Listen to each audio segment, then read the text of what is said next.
仕方ねえな。遊んでやるか。ザル？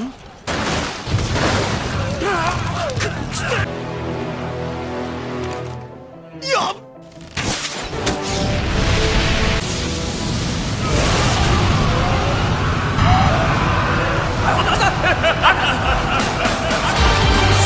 約束の土下座が残っただろう。歓喜かと言いてえところだ。貴様は戦が楽しいのか。俺の力で戦に勝つ快感に余っておる。そしてそれは名武将の持つ気質そのものだ。あらかた君が才能を持つ。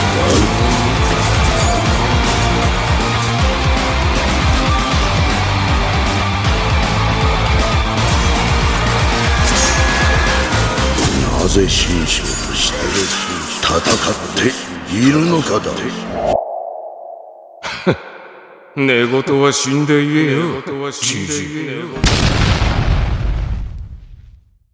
Honneur à vous les gars, j'espère que vous allez bien et bienvenue sur Fumigène H, review du tome 69 de Kingdom, la dernière review des 3 tomes qui sont sortis. Je dois d'ailleurs féliciter Meian pour leur traduction, leur précision sur ces 3 tomes. Il y avait encore quelques erreurs, mais si je dois comparer entre les scans et les tomes, je dois avouer que les tomes étaient plus précis. Donc, dans ce tome 69, on ressent très fortement la mort de Kanki. C'est vraiment criant, ça ressort, ça pue la mort de Kanki. Je veux dire que même si je n'avais pas lu les chapitres, je commence ce tome, je sais que Kanki va mourir. Clairement. Parce que là, vraiment, tous les éléments sont mis en place, tous les éléments étaient mis en place pour une belle mort, mais pour une mort.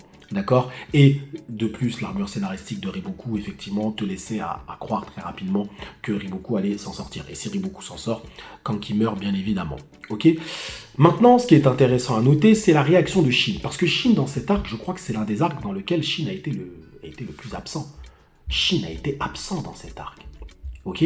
Shin a été spectateur, mis à part effectivement sa sortie de la cage. Après, Shin, bon, voilà la prise de Gyan un petit peu, mais Shin est très absent dans cet arc. Et c'est pas plus mal.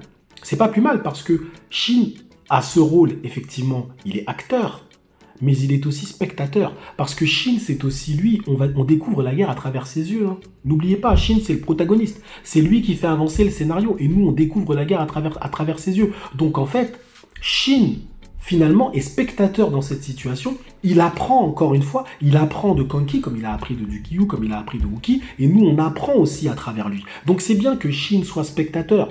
C'est très très très culotté de la part d'un auteur d'écarter son protagoniste de façon aussi prononcée dans un arc majeur. C'est un arc majeur, hein, d'une certaine façon.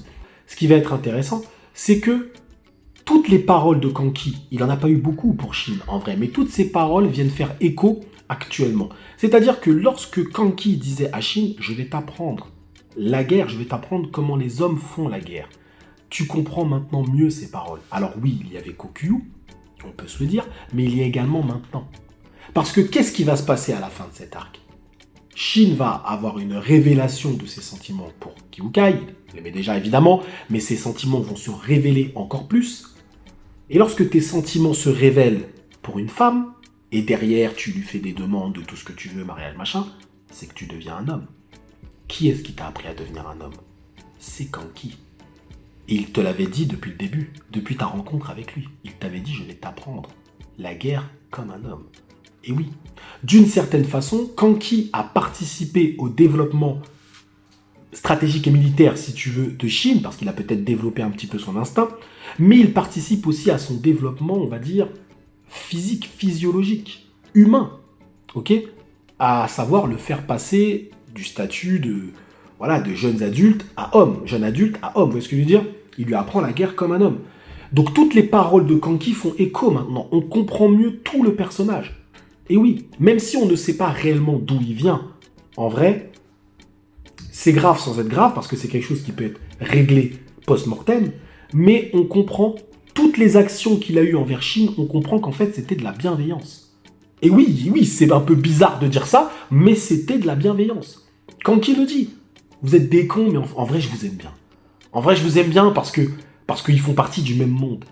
Et parce qu'ils se comprennent d'une certaine façon. Donc ça, notez bien ce point-là, les frérots. Parce que là, il y a les collines de Kokuyu qui sont en train de passer actuellement en animé. Ok, parce qu'au moment où sort cette review, l'animé, évidemment, aura déjà commencé. Et tout ce que dira Kanki lors des collines de Kokuyu, vous pouvez le faire. Vous pouvez le mettre en lien avec ce qui se passe aujourd'hui. Du moins, ce qui se passe dans le tome 69. Et même 68. Très clairement. Kanki, c'est un personnage... J'ai rarement vu un personnage aussi bien écrit. Vraiment. C'est un personnage qui est incroyable, Kanki. Le général Kanki est incroyable. Bref, on a encore un discours de Riboku où il essaye de comprendre Kanki. Seulement, il n'en a pas, désolé de dire ça, mais il n'en a pas encore les capacités. Il n'en a pas les capacités. En fait, Riboku n'a pas les codes intellectuels suffisants pour pouvoir comprendre Kanki.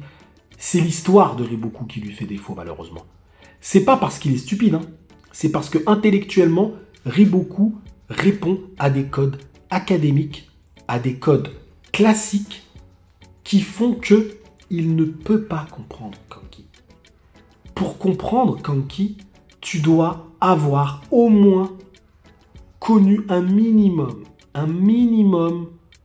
d'oppression, de maltraitance. Tu dois au moins un minimum faire partie de cet univers-là. Pour comprendre Kanki, parce que toi aussi tu ressentiras dans ta chair le mal qu'il a pu ressentir. Ok ? Pas à son niveau, mais tu le ressentiras un peu.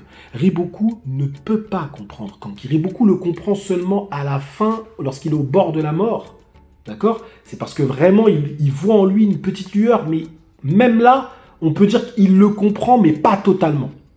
Il le comprend, mais pas totalement encore. Parce qu'ils n'ont pas vraiment discuté les deux. Ok ? Donc même si Riboku essaye d'échanger avec Kanki, et c'est normal, Riboku c'est un personnage très intelligent, et il essaye de comprendre le personnage Kanki. Pourquoi tuer 100 000 soldats, alors que tes soldats ont l'air de t'être fidèles ? Ok ? Pourquoi faire ci ? Pourquoi faire ça ? Il essaye de le comprendre, mais malheureusement, c'est trop compliqué pour lui. Mais attention, c'est pas parce qu'il est bête. C'est pas parce qu'il est bête. C'est parce qu'il ne peut pas. Ça ne fait pas partie de ses capacités. Comprendre Kanki, c'est trop pour lui. Pour moi, en fait, vraiment, les personnes qui ont vraiment compris Kanki, évidemment, c'est les gens du clan Saki et tout, il y a Shin également. C'est pour ça qu'on met Shin et Kanki en parallèle.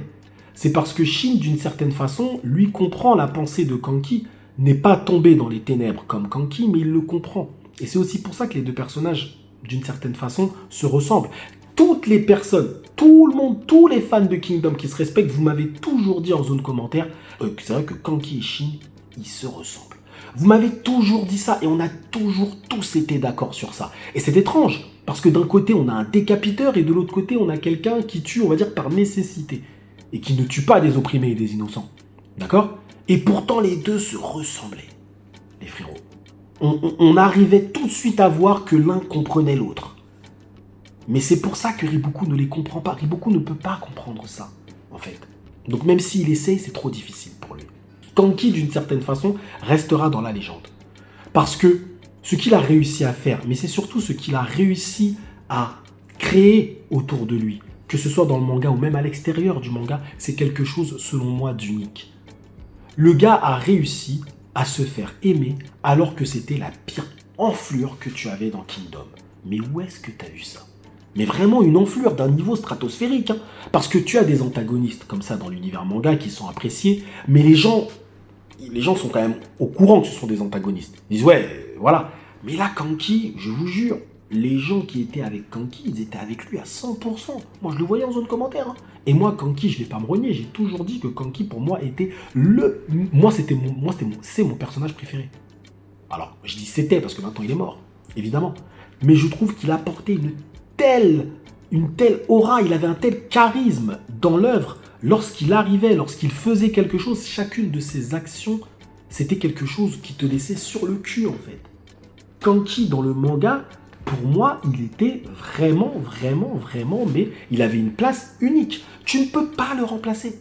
Alors, on peut toujours te faire des décapiteurs et tout, machin, mais ça ne sera jamais au niveau de Kanki. Mais on peut te faire des décapiteurs. Kanki et Riboku vont donc discuter un petit peu entre eux. Et là où Riboku va encore une fois se dire « c'est bon, je commence à comprendre un peu la psychologie du personnage », il va encore une fois se tromper. Et Kanki va faire un truc qui est selon moi magnifique et qui va littéralement clôturer le débat et qui va littéralement le faire gagner. en termes de confrontation verbale, c'est que Kanki va renvoyer dos à dos Sei et Riboku. Et en fait, Kanki va expliquer à Riboku que vous avez créé Sei. Et Sei maintenant arrive.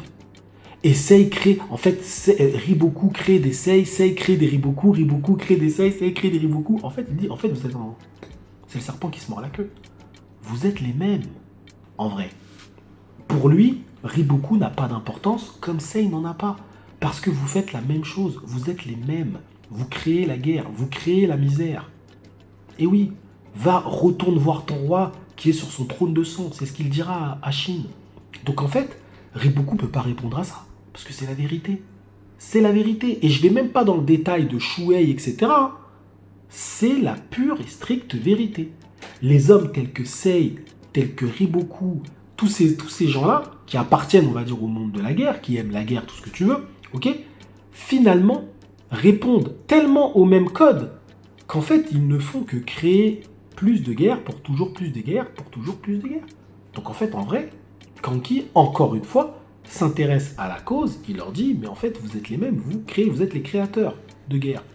Et ceux qui ont l'esprit simpliste, comme les soldats, malheureusement, de Zao, hein, attention, je leur tape pas dessus, mais c'est un peu ce qui a été vendu dans le tome, en disant, non, c'est vous qui avez commencé, c'est vous qui avez attaqué. Il dit, mais tu penses vraiment que ça s'arrête là? Tu penses vraiment que c'est juste ça? Tu penses vraiment que la situation actuelle de la Chine résulte d'un roi qui attaque un autre? Non, frérot, c'est un petit peu plus complexe que ça, quand même.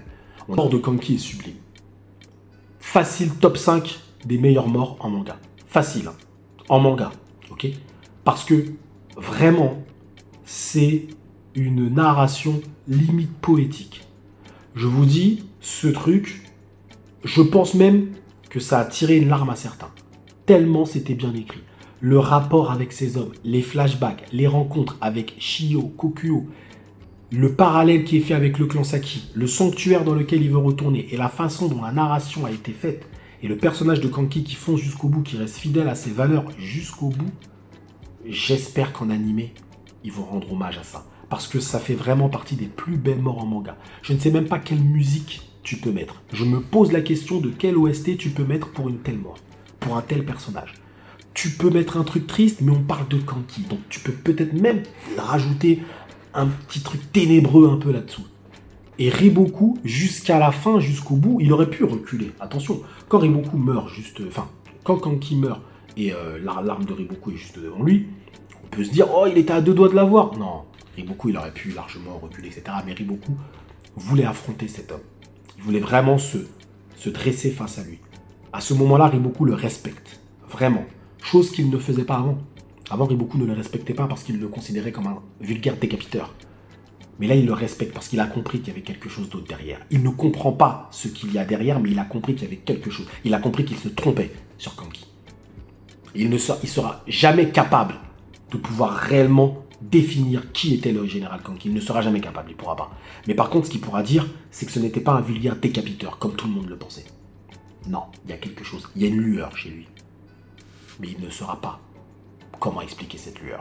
Ça, c'est le clan Saki, Shin, etc. qui pourront le faire. Ensuite, évidemment, après cette mort, ils arrivent à s'enfuir. On connaît, effectivement, sauvé par l'armée de Uzen. Et ensuite, on enchaîne sur l'autre arc avec Han, où il arrive à Shintei et il rencontre Kampishi. Ok, Kampishi qui lui pose la question, quelle est la véritable nature de l'homme? Ok, je passe très rapidement parce que c'est pas le plus intéressant. Ok, c'est pas le plus intéressant. Juste, apparemment, le personnage de Raku Akan, Shin dit qu'il est fort. Bon, est-ce que ce personnage-là va se confronter? Alors moi, je pense que l'invasion de Han sera faite par tout. Donc je pense que peut-être il y aura une confrontation entre les deux, peut-être, mais bon. Est-ce que ça ira loin, Raku Akan? J'ai du mal à y croire, mais on verra. On verra, sait-on jamais, je peux me tromper. Que dire sur ce tome 69? Écoutez, encore une fois, c'est un très bon tome. Très bon tome qui vient clôturer l'histoire, qui vient clôturer cet arc. Maintenant, je peux vous donner mon avis réellement sur cet arc. Écoutez, je pense que moi, tu as 3 styles de masterclass. Tu as la petite masterclass, tu as la bonne masterclass, et après, tu as la masterclass légendaire. Par exemple, Coalition, c'est masterclass légendaire pour moi. Vous voyez ce que je veux dire? Donc, à la rigueur, je pourrais le mettre dans une petite masterclass de Hara, si vous voulez, les frérots. Ok? Petite masterclass. Ok? Parce que tu as la bonne masterclass Bayou, ok? Et après, tu as quand même la masterclass légendaire, la coalition, ok? Donc, mais c'est vrai que j'ai eu tellement d'émotions quand je me suis fait cette lecture, j'ai compris tellement de choses, tellement d'idéologie, tellement de sous-textes, tellement d'éléments qui sont venus se greffer en supplément, et c'est un arc atypique en vrai, que je suis obligé de lui donner, allez, je lui donne la petite masterclass. Il nous a fait une petite masterclass, Ara, quand même. Faut dire la vérité, les frérots, faut dire la vérité. Parce qu'il a réussi à répondre à tout ce que je disais. Moi, à chaque fois, je disais, ouais, il n'y a pas eu de duel. C'est normal. Je comprends maintenant pourquoi il n'y a pas eu de duel. Je le comprends. Et oui. Ouais, il n'y a pas eu ça. En fait, il répond à tout. Alors, le seul truc qu'il ne peut pas répondre, évidemment, c'est l'armure scénaristique de Riboku. Mais même ça, vas-y, des armures scénaristiques, il en a donné à tout le monde, de toute façon. Donc, bref. Donc, franchement, petite masterclass. Petite masterclass. Honneur au général Kanki, qui est un personnage extrêmement nuancé. Franchement, on s'en souviendra. Tous les fans de Kingdom vont s'en souvenir. Et je pense, franchement, qu'il peut être on peut facilement le mettre dans un top 10 des meilleurs persos en manga. Clairement, on peut le mettre dans un top 10 Kanki. Franchement, tellement Ara nous a raconté quelque chose de profond, d'intéressant. C'est pas simplement une histoire d'amour, ok? J'ai fait l'erreur à un moment de croire, de me dire Kanki est devenu dark juste à cause d'une histoire d'amour. Non. Kanki est devenu dark. Kanki était déjà dark quand il a rejoint les enfants. Déjà de 1, ok? Kanki était déjà dark et il est devenu encore plus dark une fois que tu lui as retiré sa bien-aimée. C'est juste ça, mais il l'était déjà. Il l'était déjà, ok? Et le fait de voir aussi tous ses amis, tous ses enfants, encore une fois, opprimés, innocents, qui se faisaient littéralement bafouer, maltraiter, violer, tout ce que tu veux, bah ça forcément, ça a fait naître un démon en lui. Démon qui était déjà existant, évidemment. Tu lui as donné le démon, le gars. Et il s'est senti investi d'une mission de protection des opprimés et des innocents, mais à sa façon, évidemment. En tout cas, les frérots, c'était encore une fois un véritable plaisir de faire cette petite review pour vous. J'espère que vous avez apprécié. Moi, encore une fois, j'ai kiffé. Je les posterai, je pense, une par mois. Voilà, histoire de... Parce que bon, on n'est pas pressé sur les tomes de Kingdom, il n'y en aura pas tout de suite, on le sait déjà. Donc voilà les frérots. En tout cas, je vous remercie d'avoir suivi cette revue jusqu'au bout. Je vous remercie de me suivre de façon complète, du début jusqu'à la fin, comme j'aime à le dire, du chapitre jusqu'au tome. Prenez soin de vous. Et que l'honneur soit avec Kanki et Riboku, quand même. Parce que Riboku, d'une certaine façon, a quand même, lui aussi, fait quelque chose d'énorme. Il a battu tous les généraux de Kingdom. Tous ceux, du moins, qui ont participé à cette invasion. Il a battu Uzen indirectement. Il a battu surtout Shueikun, et il a donc battu Kanki. Mais, je le répète, et je le signe, idéologiquement et psychologiquement, il s'est fait ratatiner. Militairement, il a gagné, et évidemment, il a gagné la bataille. Moi, les frérots, on ne me prendra pas comme les autres qui aiment à dire « Oui, Uzen a perdu à Giyu parce que Riboku... » Non. Uzen a gagné, Riboku a perdu. Vous voyez ce que je veux dire? Donc là, je mets juste un petit peu de nuance. Riboku est le vainqueur factuellement, clairement, militairement, tout ce que tu veux, ok? Mais lorsqu'on va un petit peu plus loin, lorsqu'on va dans la nuance, on se rend compte que, idéologiquement et psychologiquement, il s'est fait ratatiner. Mais ça, malheureusement, ce n'est pas ce que les gens vont retenir. Les gens vont retenir qu'il a gagné, et c'est bien normal, et c'est bien légitime, bien évidemment. Merci à vous, prenez soin de vous, et que l'honneur soit avec Kanki Riboku et vous. 俺が全中が最強の男オーブだ最強の男が率いる軍勢も最強だ